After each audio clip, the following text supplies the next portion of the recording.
Start करते हैं basically crossing over के डेफिनेशन से क्या उसका क्रॉसिंग ओवर का मतलब होता है। तो सबसे first of all crossing over का जो टर्म है उन्होंने मॉर्गन साहब ने दिया हुआ था 1910 में। तो कई बार क्वेश्चंस आपके डायरेक्टली यहीं से बन जाते हैं कि crossing over term was given bye या कॉइन्ड बाय। तो बेसिकली एक आंसर आपका तो यहीं से हो जाता है, राइट। और क्रॉसिंग ओवर का क्या डेफिनेशन कहता है, reciprocal exchange of a segment between the non sister chromatids of homologous chromosomes is known as the crossing over. तो सबसे पहला जो चीज आपको नोटिस करना है that is the non sister chromatids of homologous chromosomes. कई बार एग्जाम में आपको चार ऑप्शंस बनाकर के दे दिए जाते हैं कि non sister chromatids of homologous, sister sister chromatids of homologous, या फिर non sister chromatids of heterologous. इस तरीके से स्टेटमेंट बना करके दे दिए जाते हैं। तो आपको जो चीज ध्यान में रखना है वो क्या है, that is the non sister chromatids of homologous. तो इसको हम देख लेते हैं। होमोलॉगस क्रोमोसोम्स का मतलब ये होता है कि जिनके शेप, क्रोमोसोम का स्ट्रक्चर्स क्या हो, सेम शेप जो है वो सेम हो, उन पे पाए जाने वाले जीन्स का नंबर जो हो वो क्या हो, सेम हो, उसको हम क्या बोलते हैं, that is the homologous chromosome. So मान लीजिए कि ये आपके होमोलॉगस क्रोमोसोम्स हैं और ये इनके क्रोमेटिड्स हैं, इनका ये सेंट्रोमियर है, बेसिक क्रोमोसोम का स्ट्रक्चर है। तो आपस में ये दोनों क्या कहलाएंगे, that is the sister chromatids, right. जबकि ये दोनों आपस में क्या कहलाएंगे, that is the non sister chromatids. तो हमेशा जो क्रॉसिंग ओवर की प्रोसेस होगी वो होमोलॉगस क्रोमोसोम्स के नॉन सिस्टर क्रोमेटिड्स के सेगमेंट के बीच में होगा, राइट। क्रॉसिंग ओवर क्यों, क्योंकि यहाँ पे बेसिकली एक जो सेगमेंट होगा एक दूसरे को क्या करता है, क्रॉस कर जाता है, लाइक दैट। और उनके जो सेगमेंट होते हैं ये इस वाले के सेगमेंट इसमें, इस वाले के सेगमेंट इसमें क्या होते हैं, ट्रांसफर हो जाते हैं। तो बेसिकली सेगमेंट का रीसफलिंग हो जाती है, दैट मीन्स उस क्रोमेटिड्स पे पाए जाने वाले जो जीन्स होते हैं, जो एलील्स होते हैं, उन एलील्स का या उन जीन्स का रीअरेंजमेंट हो जाता है। दैट इज वाई इसको हम क्रॉसिंग ओवर के नाम से जानते हैं। और ये जो प्रोसेस होती है वो बेसिकली रिकॉम्बिनेशंस को क्या करती है, एक तरीके से प्रमोट, मीन्स रिकॉम्बिनेशंस इसी का क्या कंसिक्वेंस पार्ट होता है, राइट। तो जो क्रॉसिंग ओवर होगी वो किसके बीच में होगा, ये आपने यहाँ पे देख लिया, that is the non sister chromatids of homologous chromosomes, okay. और किस तरीके से होगी और क्या क्या चीजें बनेंगी इसको जरा यहाँ पे हम लोग देख लेते हैं। तो मान लीजिए कि सपोज आपका ये डीएनए का स्ट्रैंड है, लाइक दैट। इस तरीके से एक डीएनए के दो स्ट्रैंड, और दूसरा मान लीजिए आपका ये डीएनए है, इसके दो स्ट्रैंड ये हैं इस तरीके से। और ये इनका डोमिनेंट कैरेक्टर शो कर रहा है, दैट इज ए जीन है, कोई यहाँ पे बी जीन है, कोई यहाँ पे सी जीन है, कोई यहाँ पे डी जीन है। तो ये इनके क्या हो जाएंगे, डोमिनेंट वाले जीन्स। और सिमिलरली इसके नीचे वाले पे क्या हो जाएंगे, इनके रिसेसिव वाले जीन्स। तो रिसेसिव को हम लोग कैसे रिप्रेजेंट करते हैं, दैट इज रिसेसिव लेटर को, मीन्स स्मॉल लेटर से ए हो जाएगा, बी हो जाएगा, सी हो जाएगा एंड डी हो जाएगा। तो सिमिलरली यहाँ पे भी ऐसे हो जाएंगे, that is A B C and D. तो ये वाले जो क्रोमोसोम्स होंगे नेक्स्ट स्टेप में आप यहाँ पे देख लीजिए, ये वाले जो क्रोमोसोम्स होंगे डीएनए का स्ट्रैंड ये स्ट्रेट रहेगा। बाकी यहाँ पे थोड़ी सी क्या होती है, क्रोमोसोम्स का क्या होता है, बेंडिंग हो जाता है, लाइक दैट। इस तरीके से दिखा सकते हैं आप, और लाइक दैट। और ये वाला क्रोमोसोम जो होता होगा उसका भी थोड़ा सा पार्ट यहाँ पे क्या करेगा, सेगमेंट एक्सचेंज होकर किस तरीके से हो जाता है, जबकि ये क्या होगा आपका स्ट्रेट रहेगा।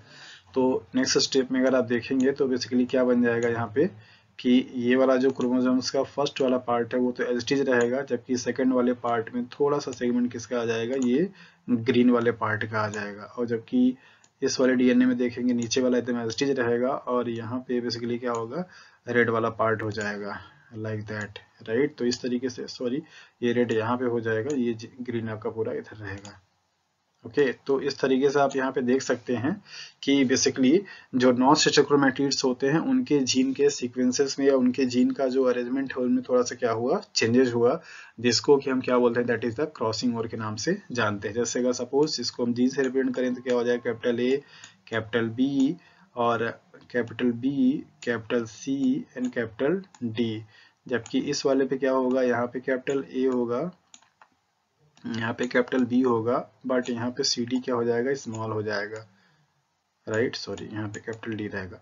और सिमिलरली यहाँ पे जो कि रेड वाला पोर्शन है, तो यहाँ पे आपके क्या हो जाएंगे, कैपिटल लेटर हो जाएंगे। बाकी आपका क्या रहेगा, सी डी सी डी रहेगा और यहाँ पे क्या हो जाएगा, कैपिटल ए और कैपिटल बी हो जाएगा। यहाँ पे फिर आपका स्मॉल ए, small B, small C, small D. तो इस तरीके से जो नॉन सिस्टर क्रोमेटिड्स होते हैं, चूंकि यहाँ पे ये वाले जो दोनों जो क्रोमेटिड्स हैं वो क्या है, नॉन सिस्टर हैं, तो यहाँ पे क्रॉसिंग ओवर हुई और इन पे इनका जो कैरेक्टर बना उसको हम रिकॉम्बिनेंट के नाम से जानते हैं, जबकि ये वाले को क्या बोलते हैं, दैट इज अ पेरेंटल बोलते हैं। तो रिकॉम्बिनेशन की प्रोसेस से नेक्स्ट प्रोजेनी में जाने वाले जो कैरेक्टर्स होते हैं वो अपने पेरेंट्स से क्या होते हैं, डिफरेंट होते हैं, और वो just because of the crossing over, और उसी को हम क्या बोलते हैं, रिकॉम्बिनेंट टाइप बोलते हैं।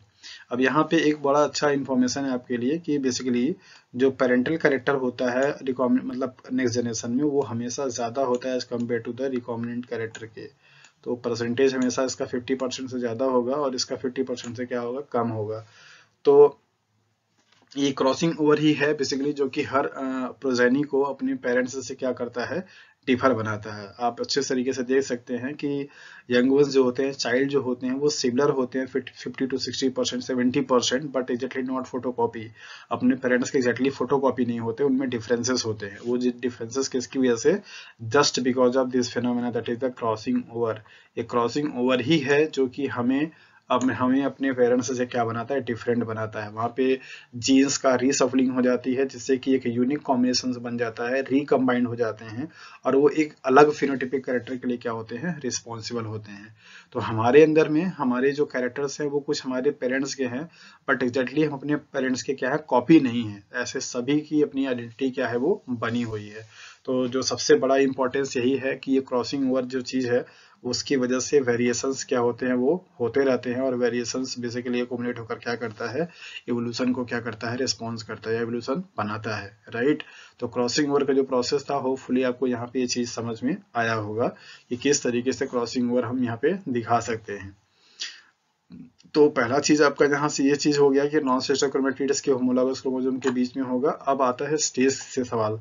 तो कुछ स्टेटमेंट मैंने आपके लिए आप लिख रखे हैं, आप उसको ध्यान से देख लीजिए। पहले मैं इसको रफ कर देता हूँ, होपफुली कि आपको ये समझ में आ गया होगा, राइट। तो जो स्टेटमेंट है क्रॉसिंग ओवर को लेकर के कुछ इस तरीके से। तो पहला स्टेटमेंट आपको बोलता है कि non sister chromatids called cross over और रिकॉम्बिनेंट, राइट, जो कि जिन दोनों, जैसा कि अभी आपने यहाँ पे जस्ट देखा कि ये वाले जो क्रोमेटिड्स थे ये आपस में क्या हुए, क्रॉस हुए, राइट। तो इनको हम क्या बोलते हैं, that is the recombinant type बोलते हैं। जबकि ये वाले क्या कहलाएंगे, that is the parent type का कहलाएंगे, क्योंकि इन पे कोई भी कॉम्बिनेशन नहीं हुआ, कोई भी अल्ट्रेशन नहीं हुए, वो एज इट इज जैसे थे वैसे ही नेक्स्ट जनरेशन में क्या हो गए, ट्रांसफर हो गए।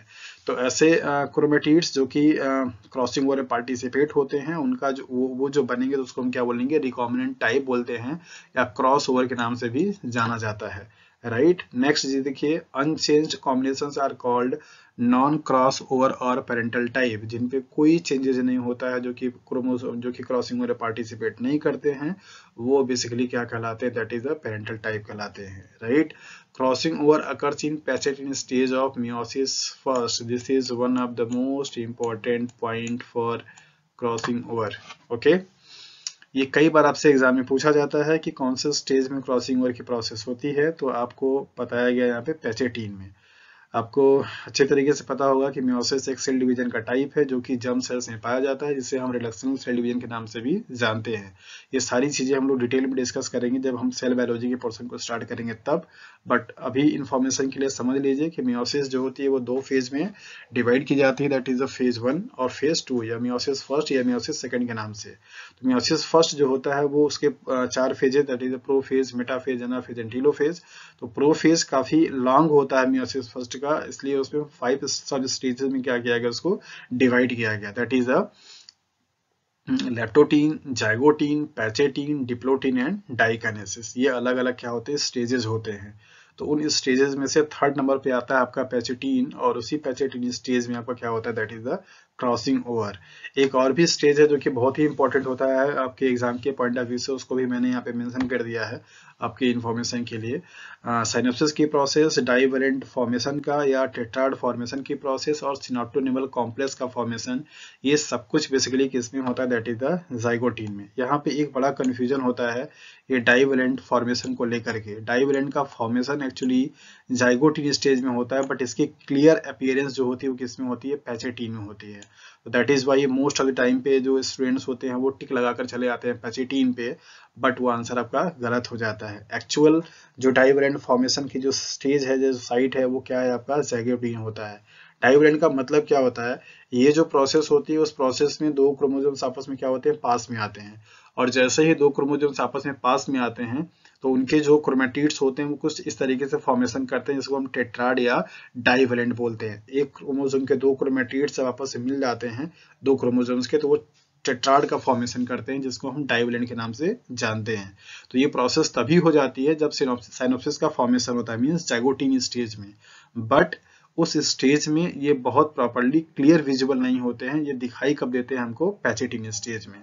और जब दोनों क्रोमोसोम्स होमोलॉगस आपस में पास पास में आते हैं तो वहां पे एक कॉम्प्लेक्स का फॉर्मेशन होता है प्रोटीन मॉलिक्यूल्स का, जिसको हम सिनेप्टोनिमल कॉम्प्लेक्स के नाम से जानते हैं। तो ये तीन मेजर इवेंट हैं जो कि आपके एग्जाम में नंबर दे करके जाते हैं, और ये कौन से स्टेज में होते हैं ये मैंने आपको यहाँ पे बता दिया है, राइट। और नेक्स्ट आपका आता है काइज़मेटा फॉर्मेशन, राइट। काइज़मेटा फॉर्मेशन जो होगा वो पैचेटीन के बाद में आने वाले स्टेज जो होते हैं, दैट इज द डिप्लोटीन, उसमें बनता है। दैट मीन्स ये जो प्रोसेस होती है वो पोस्ट क्रॉसिंग ओवर की प्रोसेस है। क्रॉसिंग ओवर की प्रोसेस हो जाने के बाद ये आपका काइज़मेटा फॉर्मेशन का जो है वो प्रोसेस हैपेंड होता है। तो ये सारे पॉइंट्स आपके लिए इम्पोर्टेंट है, और आप इसे अच्छे तरीके से चाहें तो स्क्रीनशॉट भी ले सकते हैं, और इसको अच्छे से नोट्स भी जहां आप बना रहे हैं उसको बना लीजिए। ये एग्जाम में आपको क्वेश्चन दे करके जाएंगे। और वो रेशियो हमेशा आप याद रखिएगा कि रिकॉम्बिनेशंस में जो पेरेंटल का रेशियो होता है वो हमेशा परसेंटेज रिकॉम्बिनेंट से क्या होता है, ज्यादा होता है। और रिकॉम्बिनेंट हमेशा सिर्फ किसके किसके किस बनेगा, that is the non sister homochromatids के पीछे बनेगा। ये सारी चीजें आपको ध्यान में रखनी है। तो pachytene is the actual stage of the meiosis, first cell division at which crossing over takes place, right.